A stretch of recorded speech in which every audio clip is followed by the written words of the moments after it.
मैं हरीश वारिया, उच्च माध्यमिक शिक्षक, शासकीय उच्चतर माध्यमिक विद्यालय बिल्किसगंज से आपके सामने प्रस्तुत है कक्षा 12वीं रसायन की इकाई 2 विलयन।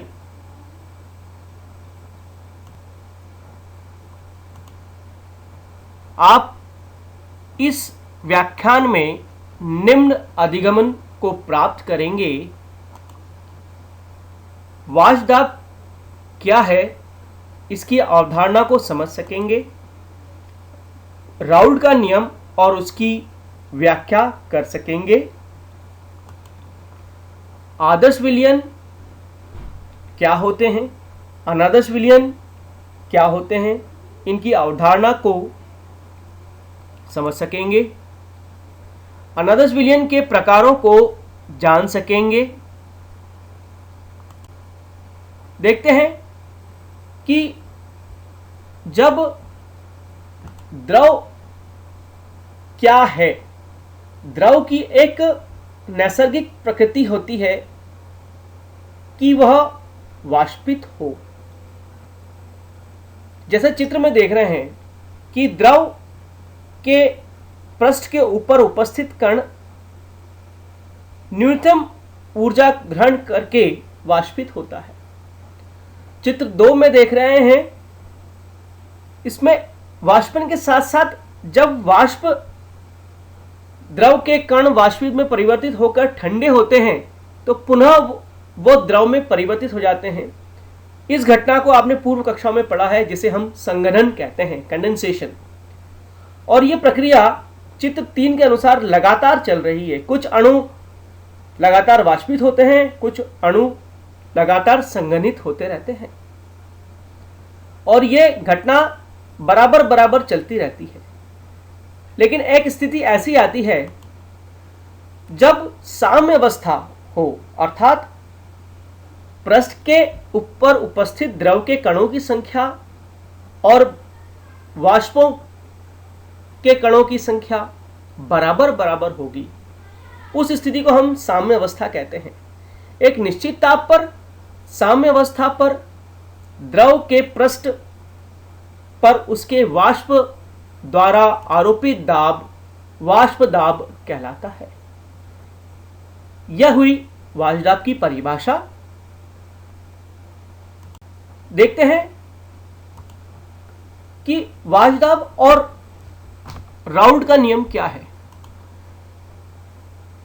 जब 1886 में एक फ्रेंच रसायनज्ञ फ्रैंकोइस माउंट राउल्ट द्रव के ऊपर प्रयोग कर रहे थे, तो उन्होंने द्रव से बने विलयन, द्रव से ठोस के साथ बने विलयन का अध्ययन किया, और इस आधार पर उन्होंने विलयन के वाष्पील घटकों के आंशिक वाष्प दाब और विलयन के बीच एक संबंध दिया, जिसे राउल्ट का नियम कहते हैं।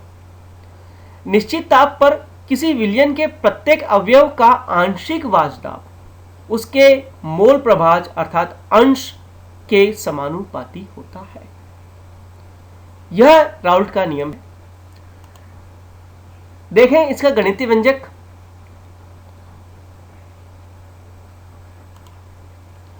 माना दो मिश्रणीय द्रव A और B से बने हैं,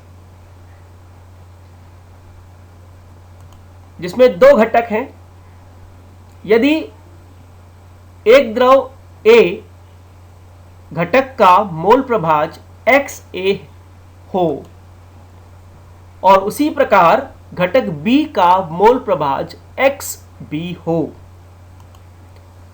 घटक A का आंशिक वाष्प दाब PA हो, उसी प्रकार घटक B का आंशिक वाष्प दाब PB हो, तो राउल्ट का नियम क्या कहता है कि विलयन का वाष्प दाब उसके मोल प्रभाज के समानुपाती होता है।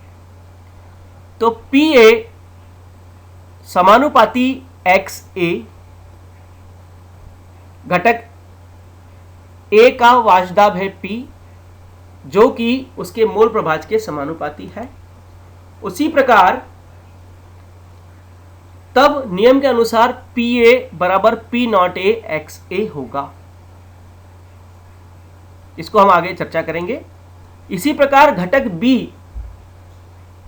का वाष्पदाब उसके मोल प्रभाज के समानुपाती होगा। वहीं PB बराबर P0B इंटू XP होगा।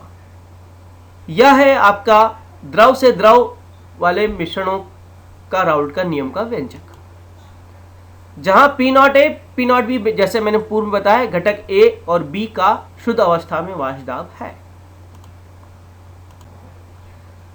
देखते हैं आगे क्या होता है।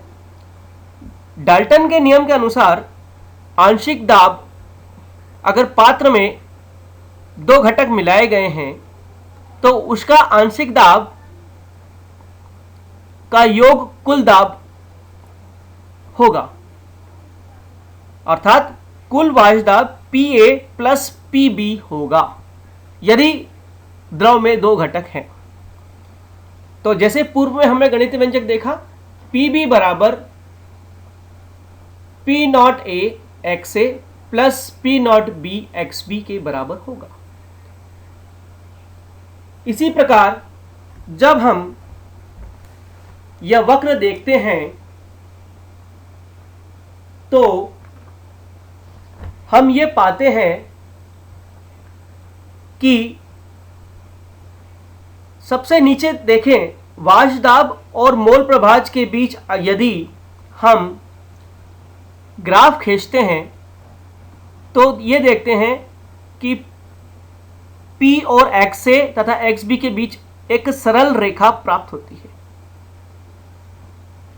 यदि XA का मान 1 है तो एक हमें P0B तक ये एक बिंदुवत रेखा प्राप्त होगी जिसे हमने रेखा 1 का नाम दिया। और इसी प्रकार जब हम XB का नाम हम दाईं तरफ देख रहे हैं तो XB बराबर 1 होगा, यानी शुद्ध अवस्था में घटक B होगा, और उसमें जब हम दो घटक मिश्रण करेंगे तो हमें वक्र बिंदुवत वक्र की दूसरी लाइन प्राप्त होगी जो P0A तक जाएगी। इसे हमने घटक 2 का नाम दिया। और जब हम PA और PB को जब मिलाते हैं तो हमें एक सीधी रेखा प्राप्त होती है जो कि कुल वाष्पदाब घटक PA और PB का योग है। अब बात करते हैं, यदि ठोस को द्रव में विलयन बनाया जाए तो उसका वाष्पदाब क्या होगा। जैसा आप चित्र में देख रहे हैं, यदि जल में मैंने कोई अवाष्पशील विलेय अर्थात शक्कर को मिलाया तो क्या पाते हैं, शक्कर घुलने के पश्चात उसके कुछ कण सतह पर भी होंगे और जल के कणों के साथ वह ऊपर तक एक मिश्रणीय विलयन बनाएगा। इस विलयन का वाष्पदाब शुद्ध विलायक के वाष्पदाब से कम होता है। क्यों? क्योंकि वाष्पदाब का द्रव की सतह पर उपस्थित वाष्पशील अणुओं की संख्या पर निर्भर करता है, क्योंकि उसमें शक्कर के कण भी उपस्थित हैं जो ऊपर उपस्थित कणों की संख्या को कम कर रहे हैं। इसलिए इस विलयन का वाष्पदाब शुद्ध विलायक के वाष्पदाब से कम होगा। अब यह किस पर निर्भर करेगा, कितना कम होगा? विलयन का वाष्पदाब शुद्ध विलायक से कितना कम होगा, यह निर्भर करता है कि उसमें हमने कितनी शक्कर की मात्रा मिलाई है, अर्थात उसके मोल प्रभाज पर यह निर्भर करेगा।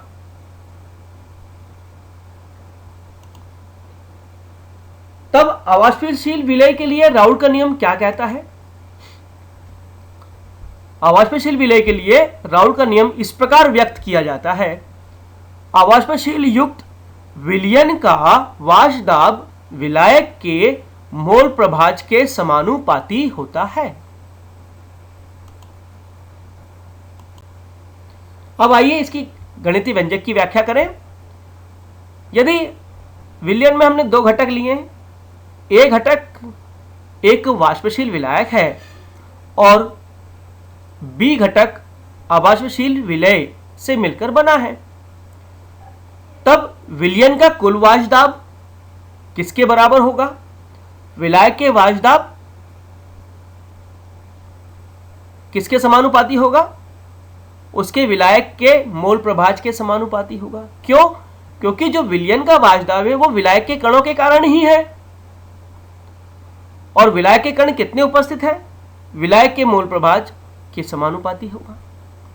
तो इस प्रकार यदि विलयन का वाष्प दाब P से व्यक्त किया जाए और विलायक का वाष्प दाब PA हो तो समानुपाती होगा XA, अर्थात विलायक के मोल प्रभाज के समानुपाती होगा।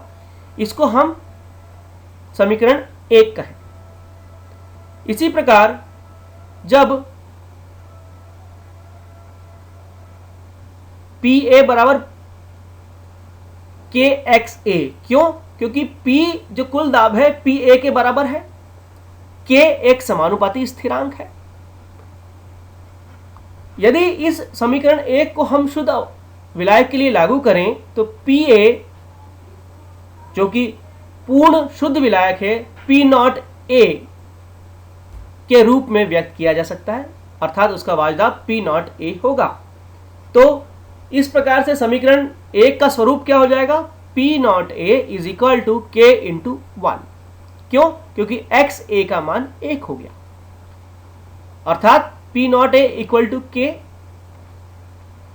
तो इस समीकरण को K का मान यदि हम 2 में रख दें, समीकरण 2 में रख दें, तो PA is equal to P0A XA, यह आपका गणितीय व्यंजक है राउल्ट का। इसी प्रकार से PB equal to P0B XB होगा। और आपको बता दें कि यदि दो घटक हैं तो XA और XB का मान 1 प्राप्त होता है। अब बात करते हैं जब ये विलयन बने द्रव से द्रव में और द्रव से ठोस में, तो आदर्श विलयन क्या होते हैं? आदर्श विलयन वे होते हैं जो सभी सांद्रताओं और ताप पर राउल्ट के नियम का पूर्णतः पालन करते हैं। अर्थात जो व्यंजक हमने पिछली स्लाइड में देखा था, PA equal to P0A XA का पालन करेंगे।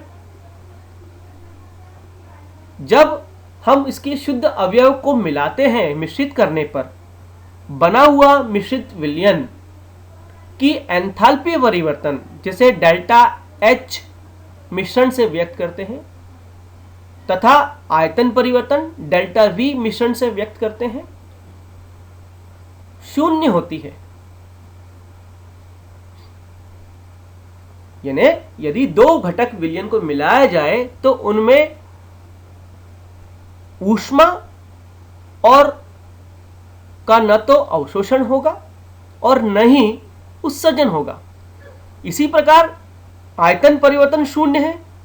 उसका मतलब यह हुआ कि यदि दो अवयव को हम बराबर मिलाएं तो उनके आयतन में कोई परिवर्तन नहीं होगा। यदि 50 ml हमने बेंजीन लिया, 50 ml टॉल्यून लिया, दोनों को मिलाया तो बराबर 100 ml आयतन प्राप्त होगा। क्यों होगा? क्योंकि उनके अन्योन क्रिया AA जिसे हमने विलायक विलायक माना है और BB अर्थात B' यानी विलय विलय की आपस की अन्योन क्रिया AB के समान होगी। देखें इनके उदाहरण क्या है आदर्श विलयन के। बेंजीन और टॉल्यून, एनहेक्सेन प्लस एनहेप्टेन का मिक्सचर, एथिल ब्रोमाइड और एथिल आयोडाइड का मिक्सचर। अब बात करते हैं अनादर्श विलयन। और उसके प्रकारों की।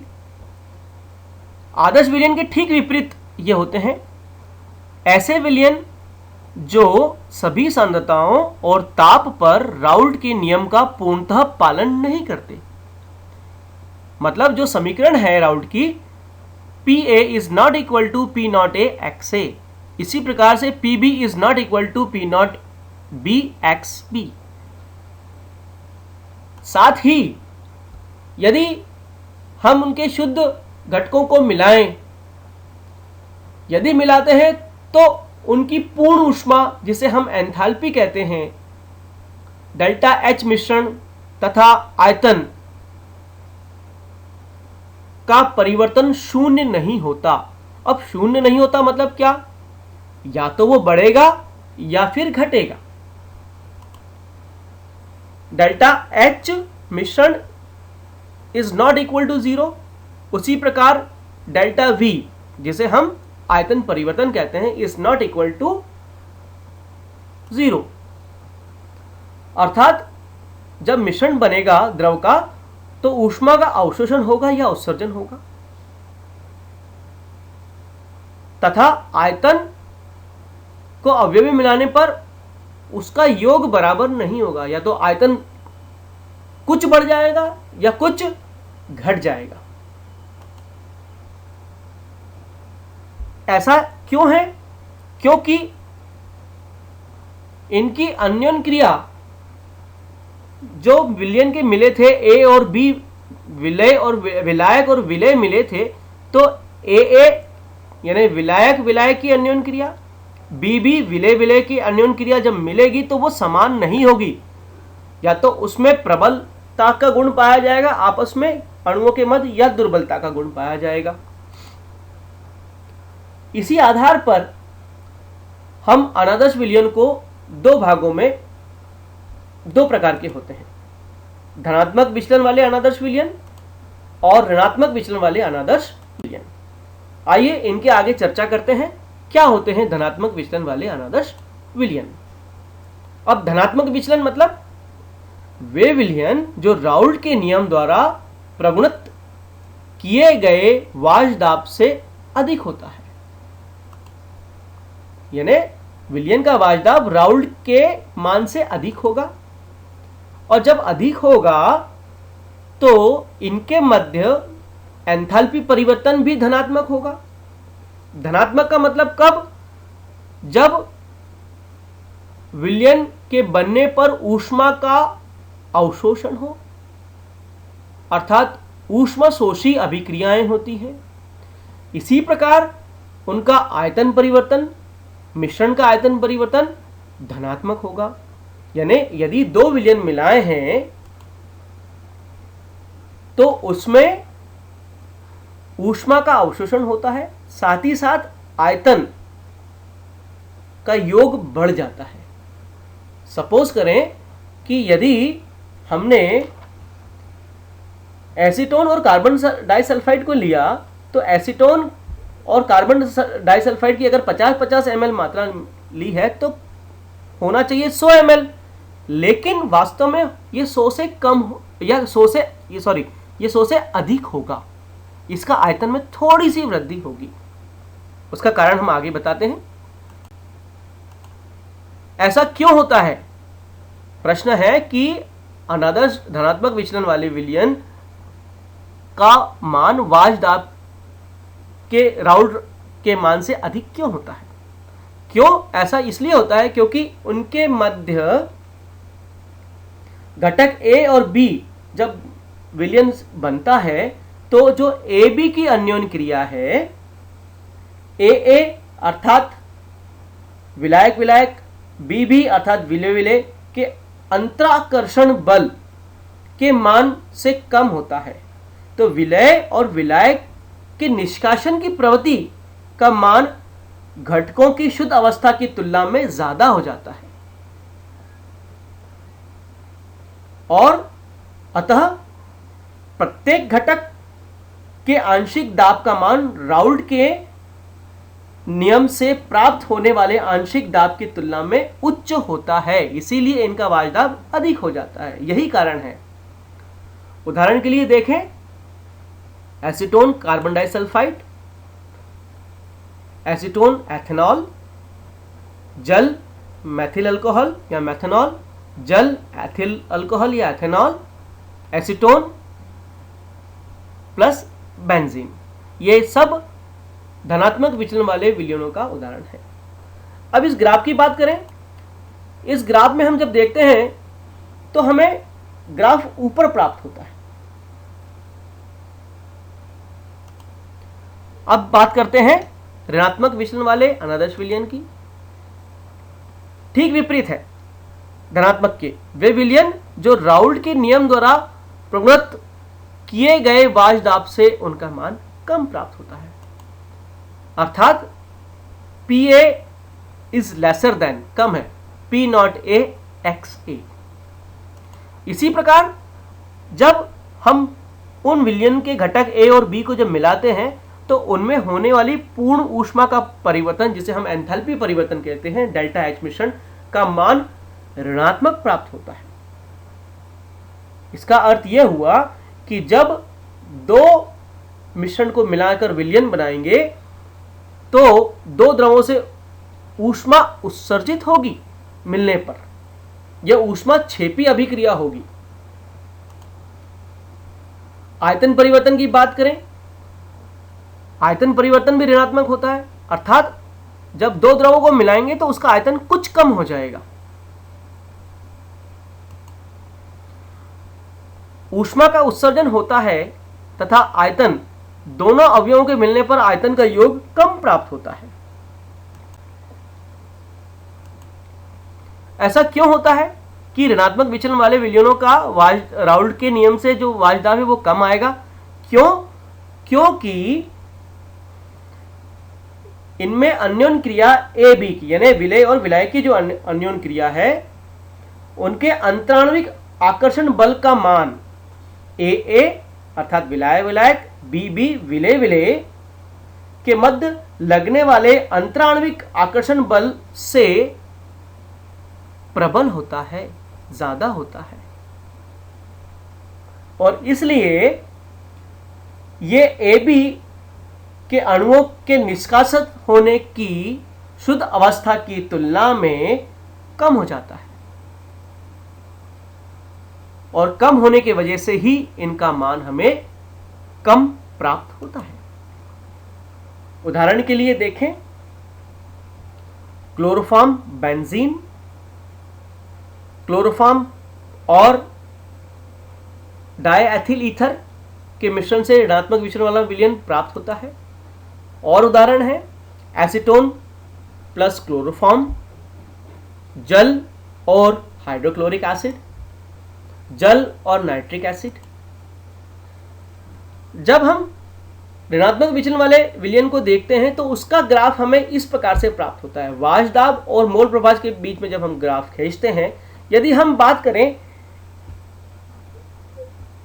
तो ये वक्र की हम बात करें, जहां एक्स ए लिखा है एक, इसे हम यदि क्लोरोफॉर्म मान लें, और एक्स बी जहां एक है उसे हम यदि एसीटोन मान लें, तो इनके वाष्प दाब को जब हम मिलाते हैं, दोनों द्रवों को जब मिलाने पर हमें कुल वाष्प दाब Pa प्लस बी का जो मान है, राउल्ट के नियम से जो हमें एक सीधी रेखा प्राप्त हो रही थी, हमें यह नीचे वक्र के रूप में प्राप्त होती है।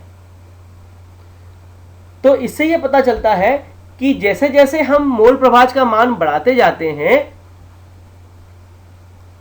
और वाष्प दाब का मान बढ़ता है, तो यह मान बढ़ाने पर धीरे धीरे घटता जाता है। अब देखें, धनात्मक और ऋणात्मक विचलन वाले विलयन में तुलना करें तो हम ये पाते हैं कि जैसा हमने पूर्व स्लाइड में पढ़ाया कि इनका वाष्प दाब राउल्ट के नियम से अपेक्षित वाष्प दाब से अधिक होता है, जबकि इसका वाष्प दाब राउल्ट के अपेक्षित वाष्प दाब से कम प्राप्त होता है, कम मिलेगा। एंथैल्पी परिवर्तन धनात्मक होगी, अर्थात ऊष्मा शोषी अभिक्रियाएं होती। एंथैल्पी परिवर्तन की बात करें ऋणात्मक में तो यह ऋणात्मक होगी, ऊष्माक्षेपी अभिक्रियाएं संपन्न होती हैं, अर्थात ऊष्मा का उत्सर्जन होता है। आयतन परिवर्तन धनात्मक होता है। जब हम द्रव मिश्रण को मिलाते हैं तो आयतन बढ़ेगा, जबकि ऋणात्मक में इसका आयतन में कमी आएगी। उदाहरण देखें, अभी पूर्व में हमने पहले बहुत उदाहरण पढ़े हैं। Acetone carbon disulphide, acetone ethyl alcohol, जबकि ऋणात्मक में एसीटोन क्लोरोफॉर्म, जल हाइड्रोक्लोरिक एसिड इसके उदाहरण है।